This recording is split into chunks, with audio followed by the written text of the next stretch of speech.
going on, everyone? Welcome into another edition of the 415ers podcast on the Odyssey app and the Odyssey Sportscast Network with Marc Grandi, Evan Giddings, twice a week here during training camp of the 49ers. We got some interesting stuff to get into, Mark. Of course, the quarterbacks are on the top of everybody's mind. Got an interesting question, I think, about Brock Purdy, as well as some comments from quarterbacks coach Brian Griese about Trey Lance specifically. But then also we're going to get into some concerns that we have potentially from the first week. A little bit more than a week from 49ers training camp. But before we dive head first, what's up, man? How are you? I'm doing well. We're recording this here Wednesday evening. Most of you are probably listening on Thursday, I would imagine. So that means I can say there is NFL football today. There's a football game on Thursday. It's the Hall of Fame game, Evan. Get pumped from Canton, Ohio. The New York Jets and the Cleveland Browns getting ready to do battle. I don't know about you, but I'm fired up to tune in to some Hall of Fame game football, Evan. Will you be betting on the game, Mark? Bet the under. That's my only suggestion. I don't have any I was wondering if placed. that's why you're so hyped about it. I don't have anything placed, but, maybe something will speak to me. Kickoff 5 o'clock Pacific time tomorrow. Maybe I'll check in just before kickoff and see if something is calling its name out to me.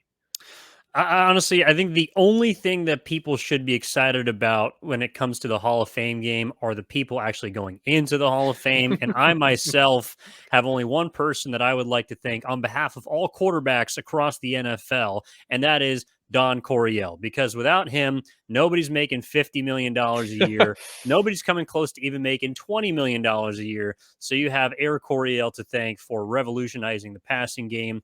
Also, shout out, I guess, to Rondé Barber, Darrell Berevis, DeMarcus Ware, and Zach Thomas. Yeah, they all deserve shout outs. All great players. But yes, it just signals the preseason is here. I know this is obviously before any of the other preseason games. There's still a little bit of a gap until like the 49ers play a preseason game, for example, and every other team across the league. But it is just always that yearly signal. Once again, football season is upon us. Yes, it is. And in San Francisco, or I was going to say Santa Clara, Santa Clara, basically all anyone cares about is the quarterbacks, Mark. And that is because Brock Purdy has taken all of the first team reps. Sam Darnold and Trey Lance have largely split the second. And then Brandon Allen has pretty much cleaned up the last few snaps. But kind of the question that we wanted to kick around today and start with, which is, should Brock Purdy be essentially handed the starting quarterback job? And Kyle Shanahan is not officially named a starter, although all signs point to Brock Purdy being the starting quarterback week one because of the aforementioned number about the first team reps. All of them have gone to Brock Purdy. And, of course, the comment about Brock Purdy being leader in the clubhouse, that was from John Lynch, I believe, in late March, early April. Kyle Shanahan essentially affirmed that. So, Mark, do you think that Brock Purdy should be handed the starting quarterback job? I don't think so. And I want to make sure I explain my thought process here completely, because I'm not saying that I think there's a safer option out there. I'm not saying that I don't think that Brock Purdy doesn't deserve it the most, because if you look at just simply what everyone has put on paper, put on tape, pretty clearly, Brock Purdy has been the most impressive. So I'm not saying that I don't think he should be this team's starter, but are we so certain that he is who we think he is? And I know he had a fantastic stretch last year, but in the big scheme of things, 8 games, it's not a gigantic sample size. Are we 100% certain that this is the guy? Are we convinced that he is everything that he did last year? Are we even convinced that what he did last year was so otherworldly? He played with an incredibly elite defense, special teams unit also good as well. I'm not trying to discount what he did, but the question that's been nagging at me is, yes, if I had to pick just one guy who I think should be the team starter week one, of course, it would be Brock Purdy. I'm not arguing otherwise. I'm just not convinced, Evan, that he is necessarily deserving of being handed this job. If we're so convinced, if we're so confident in Brock Purdy's abilities, you could open it up to a legitimate competition, and you would expect Brock Purdy to win it. I don't think that's so wild. Maybe it's a vote of confidence. Maybe it's something to do with the locker room as well. I am just, I'm not quite all the way there in terms of how certain or how confident or how convinced I am that he is undoubtedly the guy that should lead this team. In principle, I'm with you. No one should be handed anything. And the framing of the question is a bit leading. So I'll give you that. In principle, no. Brock Purdy should not be handed the starting quarterback job. In reality, Mark, he should be. And the reason is because of what comes with the starting quarterback job as it relates to preseason. And that is what he's been given so far, which is all of the first team reps. Those reps should go to the person who is best suited to be the best quarterback week one for the San Francisco 49ers. I think we're in agreement that the leader in the clubhouse, both from the staff, the front office, as well as what we have seen, is Brock Purdy. So, yes, I do think he should be handed what comes with the starting quarterback job, which is preparation. Because if you look at the rest of training camps right now going on, the quarterback battles between certain individuals on the Buccaneers, Baker Mayfield versus Kyle Trask. Well, there's a reason for that. Indianapolis Colts, Anthony Richardson, top pick, versus Gardner Minshew. Understandable why you might be duking it out there. And the Washington Commanders, Sam Howell, first round pick last year, versus Jacoby Brissett, journeyman. All three of those situations do not apply to the 49ers because I do not believe either or any of those three teams are playoff bound. The 49ers have legitimate Super Bowl aspirations. They need someone from day one to lead them to the end of the season, which is going to hopefully culminate in a Super Bowl. I think that starts in training camp, and especially with the way Brock Purdy has unfortunately not gotten a lot of reps this offseason due to his injury, even if there's some rust concerns, which we can get into, to me, the starting quarterback job should start now. And that's why I believe Brock Purdy should be handed the keys. That's fair. Yeah, generally, if you have a quarterback competition, a legit competition for your starting quarterback spot, usually you're not a very good team. Usually your Yeah. expectations are very low. So you're right in that regard. I would say that this is also a very, very unique quarterback situation that the 49ers are in. There is no other comparison, not only in today's NFL, but really across NFL history. There's no comparison to this sort of drama and these sorts of, I don't know, different factors contributing to this conversation. So, not to say that that's a reason why you would make a competition, but just this is incredibly unique, and I think you have to take each situation for their own. But when thinking about this conversation, because you have Brock Purdy last year kind of randomly asserting himself after injuries, and he plays much better than anyone could possibly expect. And I just think back to how I felt when Jimmy Garoppolo came onto the scene. End of the 2017 season, the Niners were a terrible team, obviously very early in the Kyle Shanahan tenure. No expectations from that team. There were expectations for Jimmy Garoppolo, but he was a guy that they just acquired from New England.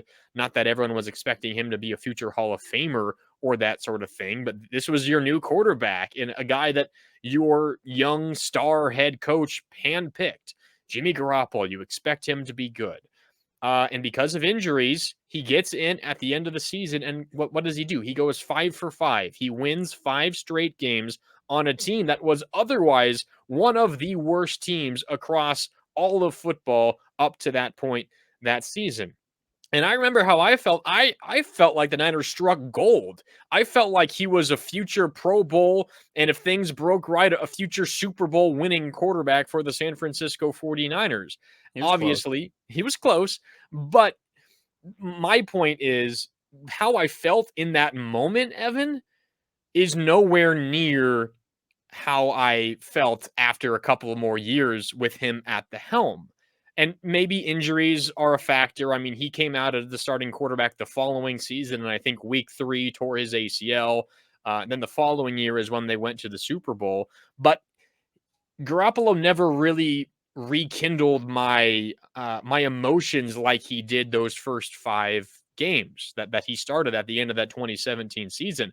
So my only thought is, and I didn't really feel that same way about Purdy, and I know it's entirely different situations, but I feel like in my mind, because of all the talent around those guys, and I know the expectations are entirely different, Purdy didn't quite capture my imagination last year as Jimmy Garoppolo did in 2017, because I feel like I the rest of the team around Brock Purdy had more to do with that success a season ago as opposed to what Jimmy Garoppolo did in 2017. I'm not saying I think Purdy is the next Jimmy Garoppolo, or the 49ers in 3 years will be looking at another guy they're trying to move off of but just simply can't. I just can't quite get these two situations out of my head because they are similar up to this point. You have a guy out of nowhere who steps in and absolutely does much better than you possibly expect. And now the assumption is he is your guy moving forward. But in the last instance that this happened, he ultimately was a guy who you wanted to get rid of because he wasn't as good as you thought he was. Well, and to add to your point, they also share a similarity in that after their first season, they dealt with injury. Now, Mm-hmm. Jimmy Garoppolo did so with a torn ACL very soon into the next season, but that probably changes the arc of his time in San Francisco.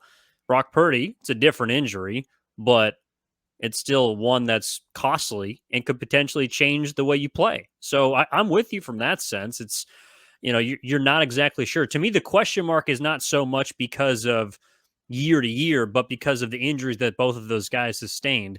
And I don't have that same type of infatuation with Jimmy Garoppolo, but I can see how one would. And especially the way he started the next season, you're like, oh, this guy's going to get back to being what he is. Yeah. And he simply didn't. So, or, he came up a little bit short in 2019. I hear those concerns. I understand them, but to me, it's also a different situation just because of the state of the roster, the state of the NFC, and the state of the 49ers. And Brock Purdy may not be the perfect option. I still have my concerns about what he can do as a quarterback and the limitations that might get in his way this season, injury aside. But if he is the best option for you, and he appears to be so far, unless he falls off a cliff towards the end of training camp and into preseason, to me, there's nothing that's going to I essentially deter me from believing that he should be the starting quarterback. Yeah, no, and I still, if I was, gun to my head, had to choose, I would choose Brock Purdy, and it would be a pretty quick decision for me. It's just the thought that this is it in the 49ers minds, it appears to already be a foregone conclusion, just must mean something terrible for the other options at quarterbacks. I mean, you just consider, you put these two guys next to each other on a football field. You don't actually have them play at all, aside from just throwing the ball around. I mean, who checks every physical box? You could even throw Sam Darnold in there. I mean, Sam Darnold and Trey Lance, bigger, stronger than Brock Purdy, who can throw the ball further and faster. It's Sam Darnold and Trey Lance over Brock Purdy. Obviously, so much of football is more than so much of quarterbacking specifically is more than just your physical attributes. Of course, those help, but the decision that seems to have already been made, and again, I can't fault them.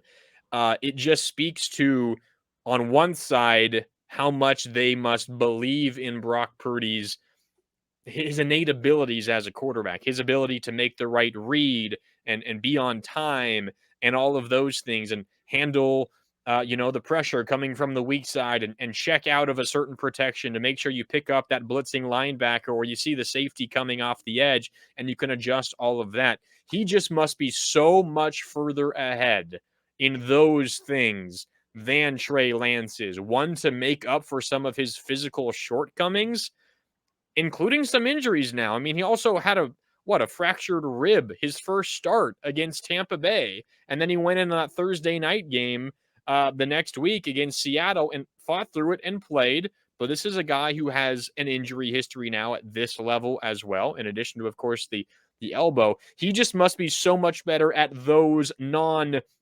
physical things, those physical attributes, that the 49ers feel so confident in him over the other options, considering he is not the physical specimen that you necessarily would want out of your starting quarterback. So I trust them ultimately. I trust the 49ers to make what they feel like is the right informed decision. It just doesn't seem so cut and dry to me. No, but that's unfortunately the way this goes. Like, this isn't high school. Like, this isn't college. And as much as the idea of an open quarterback competition is cool for fans and for onlookers and for media members, that's not the way professional sports work. Like, as much as a coach might come out and say this guy's got to work for everything, this guy's got to do it all, he knows in his mind who he wants to be the dude. And until that person proves otherwise, in this case, Brock Purdy is the guy. And I think that Trey Lance and Sam Darnold are in equally good positions to fight for the backup spot. I know we spent most of the last episode talking about Brandon Allen, which to me wouldn't just be an indictment of Trey Lance and Sam Darnold, but also the injury concerns potentially of Brock Purdy. So all four of those guys to me are in the mix. The leader in the clubhouse is Brock Purdy. The other two are fighting for the second spot, and Brandon Allen be damned. So, that's the way that I kind of look at this thing. But I'm sure we'll get new information very soon, and that will dictate the way that we go with future episodes.